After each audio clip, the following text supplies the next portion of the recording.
하나님의 말씀은 고린도전서 3장 11절입니다. 이 닦아둔 것 외에 능히 다른 터를 닦아둘 자가 없으니 이 터는 곧 예수 그리스도라. 아멘. 우리가 지난주부터 그 십자가 복음의 유업, 이사야 하반부에 나오는 십자가 복음의 유업에 대해서 살펴보고 있습니다. 오늘은 이어서 뭘 살펴보려고 하느냐면 신약교회의 기초, 십자가의 복음에 대해 살펴보려고 합니다. 그러니까 하나님의 의도하신 신약의 교회가 어떠한 모습인가, 그걸 보면 우리가 이 부분을 더 철저하게 이해할 수 있습니다. 그러니까 하나님이 의도하신 신약의 교회는 철저하게 십자가의 복음 위에 세워진 교회입니다. 그것이 하나님이 의도하신 신약의 교회의 모습입니다. 그러니까 십자가의 복음이 교회의 기초입니다. 그래서 교회가 철저하게 하나님이 의도하신 대로 십자가의 복음 위에 세워질 때, 그때 거기에 이사야 하반부에 약속된, 예를 들면 하나님의 유업이 주어집니다. 그 부분을 우리가 살펴보려고 합니다. 아멘. 자, 그런데 이 부분을 가장 잘 말해주고 있는 구절이 오늘 읽은 본문 말씀인 고린도전서 3장 11절입니다. 이 닦아둔 것 외에 능히 다른 터를 닦아둘 자가 없으니 이 터는 곧 예수 그리스도라. 여기에 터는요, 교회의 기초를 말합니다. 교회의 터. 자, 그러면서 이제 그 고린도 교회에 보면 어떤 일이 있었냐면, 고린도 교회 편지하는데, 고린도 교회는 그 사도 바울이 세운 교회 중에 가장 어린 교회 중에 하나였습니다. 고린도서 1장 7절에 보면 알 수 있듯이 성령의 은사는 부족함이 없이 나타났습니다. 그런데 고린도전서 2장에도 말하고 있듯이 영적인 어린아이와 같은 자들이었습니다. 육적인 그리스도인. 그래서 영적인 것을 깨닫지 못하는. 그래서 고린도전서만 하더라도 이렇게 이것에 대해서는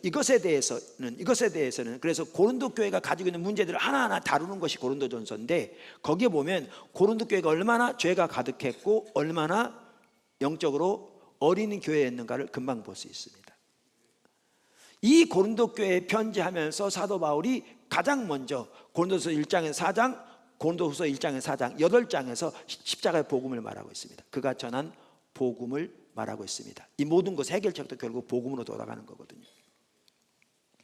자, 그러는 중에 고린도에 있었던 문제 중에 하나가 뭐냐면 당파 문제였습니다. 파벌이 많았습니다. 사실 교회는 그리스도의 몸인데, 그리고 그 머리는 예수 그리스도인데, 여러분 보십시오. 우리 몸인데 이게 잘려져 있다고 생각해 보세요. 세 조각, 네 조각으로. 그럼 어떻게 몸이 제 기능을 다 하겠습니까? 그래서 사도 바울이 고린도 교회 편지하면서 많은 문제가 있었는데, 고린도 교회 그중에 가장 먼저 이 파벌의 문제를 다룹니다. 그만큼 교회 안에 있는 파벌이 나쁜 것입니다. 그러니까 거기는 어떤 파들이 있었냐면, 나는 베드로 파라 이런 사람이 있었고요, 나는 아볼로 파라 이런 사람이 있었고요, 그때 나는 바울 파라 그런 사람이 있었습니다. 그랬더니 어떤 사람들 나는 예수 파라 이런 사람이 있었습니다. 그 예수 파라는 사람들이 가장 문제를 많이 일으켰던 사람들입니다, 학자들에 의하면. 그랬는데 이런 상황에서 바울이 그래서 이렇게 말한 겁니다. 하나님께서 나를 보내신 것은 침례를 베풀기 위함이 아니다. 복음을 전하게 하려 합니다. 내가 너희 가운데 침례를 많이 베풀지 않은 걸 감사한다. 왜? 누가 바울에게 침례 받았다고 나오는 바울파다 그러니까. 그래서 그렇게 말한 겁니다. 그래서 이걸 보아도 침례나 세례는 매우 중요하고, 그래서 예수를 믿는 믿음의 고백으로 드려지지만 구원의 조건은 아닌 걸 볼 수 있습니다. 이걸 보아도 알 수 있습니다. 자, 그런데 이런 상황에서 사도 바울이 하는 말이 그 말인 거죠. 좀 서론이 긴데요, 그 말인 거죠. 바울이 누구고 아볼로가 누구냐? 그들은 하나님의 종에 불과한 자들로서 하나님이 그들에게 맡겨준 대로 섬긴 자들 뿐이다. 그래, 잘하게 하신 분은 하나님이 잘하게 하신 거다. 그러니까 너희가 하나님을 바라봐야 되고 감사하려면 하나님께 감사해야 한다, 이렇게 말하는 거죠. 그러면서 사도 바울이 든 비유가 그겁니다. 다른 말로 뭐라고 비유를 들으냐면, 나는 씨를 뿌리는 자다, 기초를 넣는 자라, 그 말이죠. 그 다음에 아볼로는 물을 주는 자다. 그런데 잘하게 하신 분은 하나님만 하셨다, 이렇게 말하고, 이걸 다른 말로 뭐라고 표현하고 있는가 하면, 나는 기초를 놓는 자다, 기초를. 그리고 다른 사람들은, 그러니까 예를 들면 아볼로 같은 사람들은 그 후에 이제 세워가는데 어떻게 세우기를 조심해야 할지냐, 이렇게 말하고 있는 겁니다. 건물만 하더라도 기초가 있잖아요. 그러면 기초가 있으면 그 기초 위에 이렇게 잘 세워지면 이런 예배당도 되고 유아실도 되고 중복도시도 되고 부엌도 되고 식당도 되고 교제실도 되는 거잖아요. 이렇게 되는 것처럼 나는 교회에 기초를 놓는 자라. 그리고 이 토대 위에 이제 사람들이 세울 텐데 올바로 잘 세워야 한다, 이렇게 말하고 있는 겁니다. 그래서 여기에서 사도 바울이 말하기를 내가 닦아놓은 터, 내가 닦아놓은 기초 외에 다른 기초가 없다, 이 말은 이 전체적인 내용을 볼 때 교회의 기초를 말합니다. 명확하게. 좀 설명이 길었습니다만, 그러면서 내가 닦아놓은 터, 이 기초 외에 어떠한 다른 교회의 기초도 없다, 이 뜻입니다. 할렐루야. 그러면서 교회의 기초는 예수 그리스도라, 이렇게 말하는 거죠. 교회의 기초는 예수 그리스도라. 그러니까 신약 성경에서 하나님께서 의도하신 교회는 철저하게 예수 그리스도의 터 위에 세워지는 교회입니다. 그리고 예수 그리스도의 터가 그 기초입니다, 문자 그대로. 그래서 예수 그리스도의 터 위에 올바로 세워져야 예배도 올바로 되고, 기도도 올바로 되고, 사역도 올바로 되고, 우리 신앙의 모든 것이 올바로 될 수 있습니다. 이게 기초이기 때문에. 그래서 제가 십자가 복음이 우리 신앙의 기초라고 말하는 겁니다. 근데 성경이 그렇게 말하고 있습니다. 교회의 기초는 오직 예수 그리스도라, 다른 터는 없다, 다른 기초는 없다, 이렇게 말하고 있습니다. 할렐루야. 근데 문제는 이겁니다. 제가 교회의 터는 예수 그리스도라 이렇게 말할 때 아무도 그것을 반박하지 않습니다. 반박하면 이단입니다. 당연한 얘기죠. 근데 문제는 이겁니다. 교회의 터가 예수 그리스도가 되려면 반드시 고린도전서 1장 30절과 2장 2절이 되어야 합니다. 그러니까 고린도전서 3장 11절, 예수가 교회의 터가 되려면 고린도전서 1장 30절과 2장 2절이 되어야 합니다. 고린도전서 1장 30절과 2장 2절이 안 되면 우리가 말로는 아무리 교회의 터가 예수 그리스도라고 말할지 몰라도 실제로 교회의 터는 예수 그리스도가 아닌 것입니다. 이것이 심각한 겁니다. 이것이 심각한 겁니다. 우리가 1장부터 쭉 읽어가면 그 문맥을 보면 명확하게 고린도전서 3장 11절 속에 1장 30절과 2장 2절이 들어있는 것을 명백하게 볼 수 있고요, 문맥적으로 볼 뿐만 아니라 성경 전체를 신학적으로 보더라도 이 부분은 너무나 명확합니다. 재론의 여지가 없습니다. 자, 그것을 오늘 하나하나 살펴보려고 합니다. 자, 첫 번째, 예수님만이 우리의 의가 되시는 삶. 할렐루야. 예수님만이 우리의 의가 되시는 삶. 아까 제가 뭐라고 말씀드렸냐면 교회의 기초는 예수 그리스도라, 그 외에 다른 어떠한 터도 없다, 이렇게 말씀드렸고요. 그런데 교회의 터가 예수 그리스도가 되려면 1장 30절이 반드시 되어야 한다 그랬습니다. 그런데 1장 30절의 한 부분이 뭐냐? 예수 그리스도가 우리의 의가 되시는 삶입니다. 아멘. 자, 1장 30절 읽어보겠습니다. 1장 30절. 너희는 하나님으로부터 나와서 그리스도 예수 안에 있고 예수는 하나님으로부터 나와서 우리에게 지혜와 의로움과 거룩함과 구원함이 되셨으니. 아멘. 그래서 예수 그리스도가 교회의 기초라는 말 속에는 예수 그리스도가 우리의 지혜와 의로움과 거룩함과 구원함이 되시는 삶이 포함되어 있습니다. 할렐루야. 명확합니다. 그러니까 이걸 바꿔 말하면 예수님이 우리에게 지혜와 의로움과 거룩함과 구원함이 되시는 삶이 되지 않으면 교회의 기초는 예수 그리스도가 아니라는 말입니다.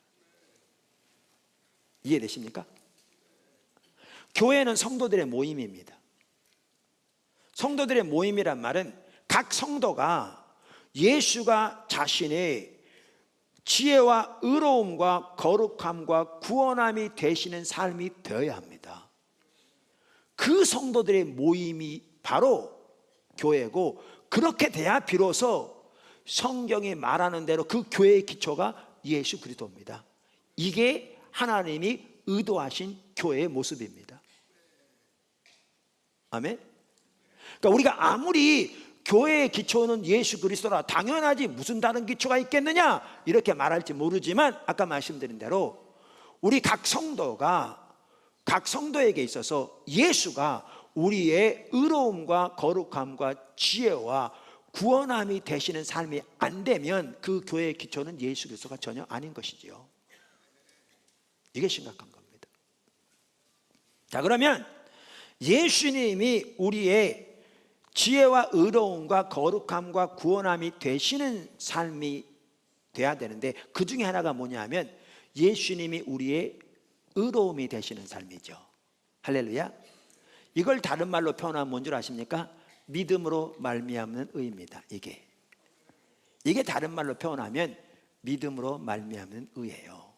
2000년 교회의 역사를 살펴보면요, 교회가 이 하나님이 의도하신 교회의 기초에서 떠날 때 교회는 침체됐습니다. 항상. 여러분, 오늘날 교회가 심각하게 침체되어 있잖아요. 다음 주에 보시면 알지만 그 가장 주된 이유는 교회가 하나님이 의도하신 교회에서 떠났기 때문에 그렇습니다.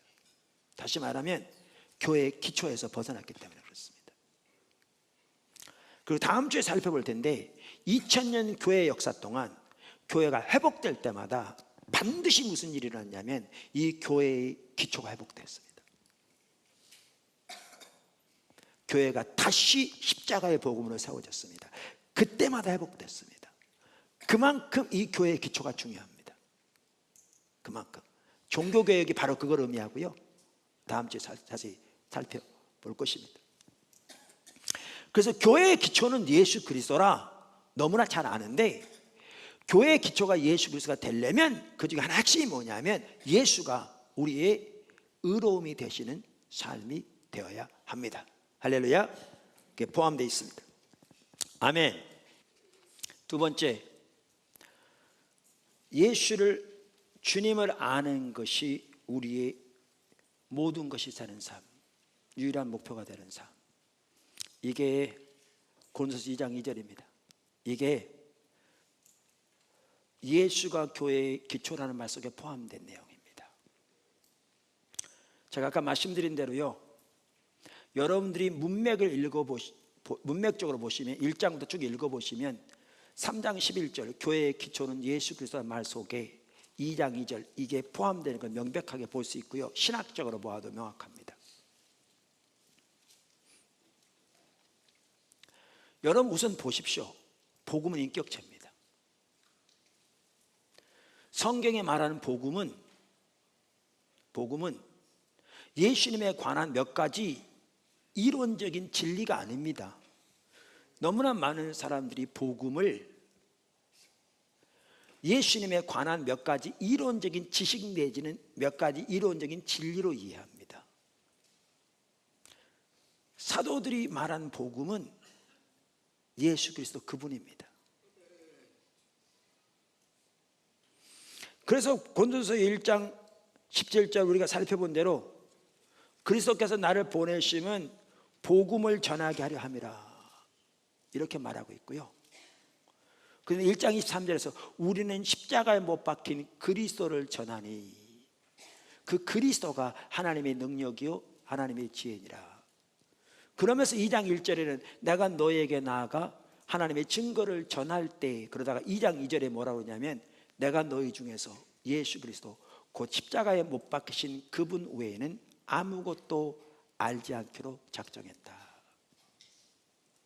제가 여러 번 말씀드린 대로 우리말 성경에 고린도서 2장 2절에 내가 너희 중에서 예수 그리스도 그가 십자가에 못 박히신 것 외에는 이렇게 되어 있는데 그 번역이 옳은 번역이 아니라고 했습니다.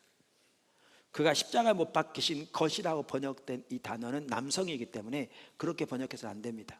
옳게 번역하려면 예수 그리스도 그 십자가에 못 박히신 그분 이렇게 번역해야 합니다. 그래서 영어 성경은 수십 종류가 번역되어 있는데요, 모든 영어 성경은 다 제가 지금 말한 대로 번역되어 있습니다. 왜냐하면 남성이기 때문에 그렇게 번역해야 옳습니다. 그럼 여기 보십시오. 사도 바울이 복음을 전하는 것을 말하다가 갑자기 말을 바꿉니다. 이게 아주 중요합니다. 사실 2장 2절에서 내가 너희 중에서 예수 그리스도 곧 십자가에 못 박히신 그분 외에는 아무것도 전하지 않기로 작정했다, 이래야 맞습니다. 앞에서 계속 전한 걸 말하거든요. 쭉 연결됩니다. 무르듯이 이렇게 맞게 되죠. 근데 갑자기 사도 바울이 복음을 전하는 것에 대해서 말하다가 말을 딱 바꿉니다. 내가 너희 중에서 예수 그리스도 곧 십자가에 못 박히신 그분 외에는 아무것도 알지 않기를 작정했다. 딱 바뀝니다. 근데 이게 핵심입니다. 복음은 인격체입니다. 그래서 우리가 그분을 아는 만큼 그분을 전할 수 있습니다. 사도 바울이 복음을 전하는 것에서 말하다가 그가 말을 바꿔서 내가 너희 중에 있을 때에도 나는 예수 그리스도 그분을 아는 것이 나의 유일한 목표였다, 이렇게 말하고 있습니다. 사실 우리 신앙 자체가 하나님과 친밀한 교제입니다. 우리 신앙 자체가.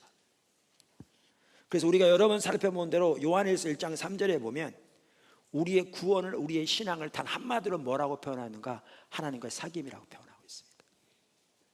우리가 보고 들은 바를 너희에게도 전함은 예수 그리스도를 말합니다. 복음. 너희로 우리와 사귐이 있게 하려 함이니 우리의 사귐은 아버지와 그의 아들 예수 그리스도와 더불어 누림이라. 더불어 사귐이라. 그런데 이 하나님과의 사귐을 다른 말로 하나님을 아는 것이라고 요한일서에서 말하고 있는데, 미국 성서교에 나온 핸드북 시리즈는 하나님 안다는 단어를 이렇게 말하고 있다고요. 이 구절에서 안다는 동사는 친밀한 교제 안에 있다, 혹은 친밀한 교제를 가지다라는 뜻이다. 즉 어떤 사람의 성품이나 의도를 친밀하게 안다는 뜻이다.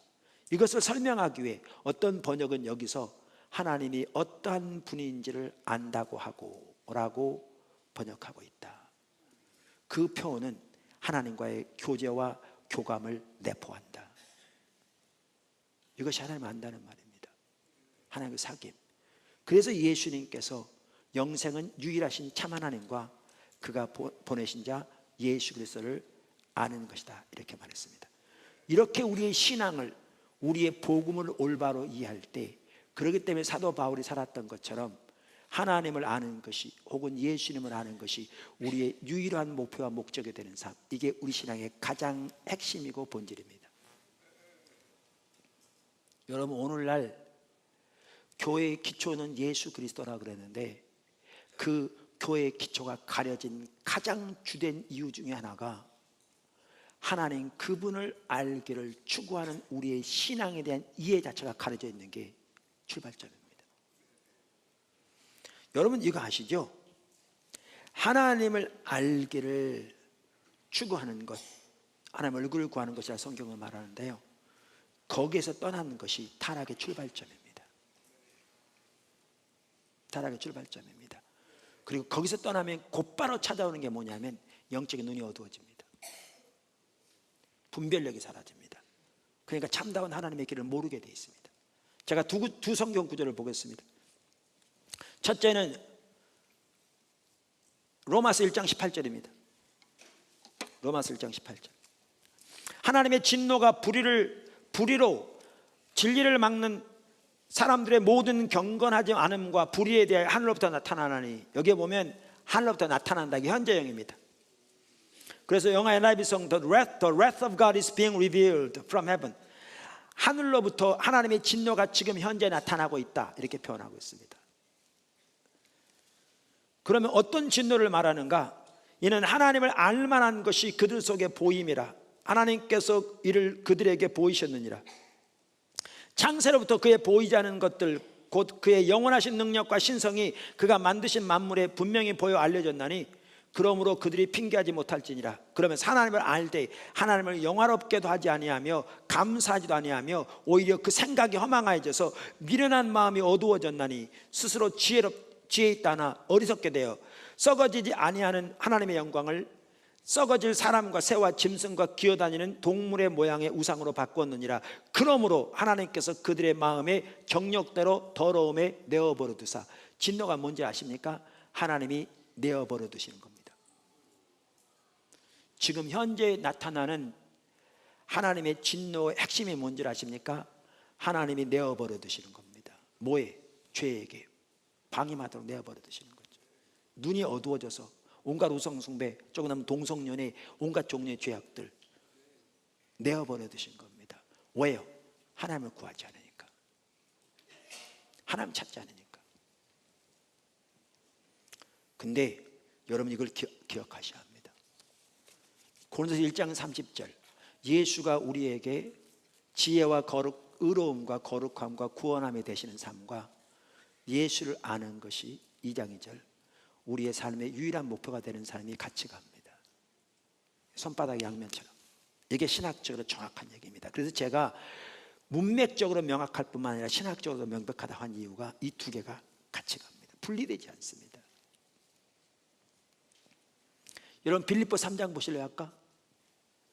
그러나 무엇이든지 내게 유익하던 것을 내가 그리스도를 위하여 다 해로 여길 뿐더러 또한 모든 것을 해로 여김은 내 주 그리스도 예수를 아는 지식이 가장 고상하기 고귀하기 때문이라. 내가 그를 위하여 모든 것을 잃어버리고 배설물로 여김은 그리스도를 얻고 그 안에서 발견되려 함이니. 보십시오. 지금 뭐에 달려갑니까? 그 다음에 10절에 보면 내가 그리스도를 알기 원한다, 그 부활의 능력을 알기 원한다, 그 고난의 동참함을 알기 원한다. 그래서 지금도 달려간다 이렇게 말하잖아요. 고린도서 2장 2절뿐만 아니라 빌립보 3장에 보면 그의 일생의 평생 동안 그가 원하는 한 가지는 예수 이름을 아는 거였습니다. 근데 그것이 뭐와 같이 가느냐? 여기 보십시오. 발견되려 하미니 내가 가진 의는 율법에서 난 것이 아니요 오직 그리스도를 믿는 믿음으로 말미암은 것이니 곧 믿음으로서 하나님께로 난 의라. 그리고 빌립보 3장 전체가 뭐에 대한 관한 구절이라고요? 하나님께로 난 의에 대한 구절이라고요. 여러분 여기 보시면요 명백합니다. 하나님을 알기를 추구하는 그것이 우리 인생의 유일한 목표가 되는 삶과 믿음으로 말미암은 의가 같이 갑니다. 이게 분리되지 않습니다. 이게 문맥적으로 그렇고 신학적으로 그렇고요. 이게 명확합니다. 이게 오늘날 심각한 문제가 뭔지 아십니까? 이게 분리되어 있기 때문에 심각한 문제입니다. 이게 분리되어 있기 때문에, 다시 말하면 하나님 그분을 찾는다는 개념조차가 가려져 있기 때문에 교리적으로 믿음으로 말미암아 의롭게 된다는 교리만 남았지 그 능력이 완전히 쏟아진 겁니다. 왜요? 분리되어 있기 때문에. 여러분 2000년 교회 역사를 보시면 다음 주에 정확하게 그걸 살펴볼 겁니다. 교회가 회복될 때마다 교회의 기초가 회복되었습니다. 근데 정확하게 똑같이 회복됐습니다. 예수 그리스도의 터 외에 다른 터가 없다. 이 말 속에는 예수가 우리의 의가 되신 삶이 포함됩니다. 동시에 같이 가는 게 뭐냐면 예수를 아는 것이 우리 인생의 모든 것이 되는 삶, 우리의 인생의 유일한 목표가 되는 삶, 그게 포함됩니다. 그게 하나님의 의도하신 교회입니다. 그게 하나님의 의도하신 신약의 교회입니다. 그게 십자가의 복음에 세워진다는 말입니다. 그 말이 내가 닦아놓은 터 외에 다른 터가 없으니 그 터는 예수 그리스도라, 그 뜻입니다. 그 말이. 그리고 그 교회 가운데 십자가 복음의 능력이 역사할 겁니다. 그러한 삶을 사는 성도들 삶 속에 성경에 말하는 십자가 복음의 유업이 주어질 겁니다. 근데 우리는 당연히 교회의 터는 예수 그리스도지, 당연히 십자가의 복음이지 라고 말하면서 육체로 인한 자부심이 하늘을 찌르고 예수님을 알기를 추구하는 삶은 그 개념조차 사라진 이 시대에 살고 있습니다. 몇 가지 종교적인 의식만 남아있고 몇 가지 예수님에 관한 교리만 남아있습니다. 그 교리가 정통적입니다. 그러나 정통적인 교리만 남아있습니다. 그러니까 어떻게 되느냐? 종교적인 모양은 있는데 그 능력이 소멸된 거죠. 교리적인 지식은 있는데 십자가의 능력이 소멸된 거죠. 오늘 관점에서 말하면 교회가 교회의 기초를 벗어난 거죠. 떠난 거죠. 이렇게 교회가 하나님의 의도하신 교회의 기초를 벗어날 때마다 나타나는 전형적인 특징이 뭐냐면 교회가 침체됐습니다. 2000년 교회 역사에서 교회가 가장 핵심적인 가장 기초인 십자가의 복음에서 벗어날 때, 성경이 말하는 진정한 의미에서 십자가의 복음에서 벗어날 때, 그때마다 교회는 침체되었습니다. 여러분, 오늘날 한국 교회는 정말 심각하게 침체되어 있습니다. 오늘날 예수 믿는 성도들의 삶 정말 심각하게 침체되어 있습니다. 왜요? 교회가 예수 그리스도의 터에서 벗어났기 때문입니다. 그러면서 우리는 그 사실도 이해하지 못하고 있습니다. 그러면서 우리는 여전히 믿음으로 말미암는 의를 앵무새처럼 말하고 있고, 교회의 기초는 예수란 말을 습관처럼 외치고 있습니다. 돌아가야 합니다. 포도나무 교회가 철저하게 예수 그리스도의 터 위에 세워진 교회가 더욱더 되기를 주님을 축원합니다. 기도하겠습니다.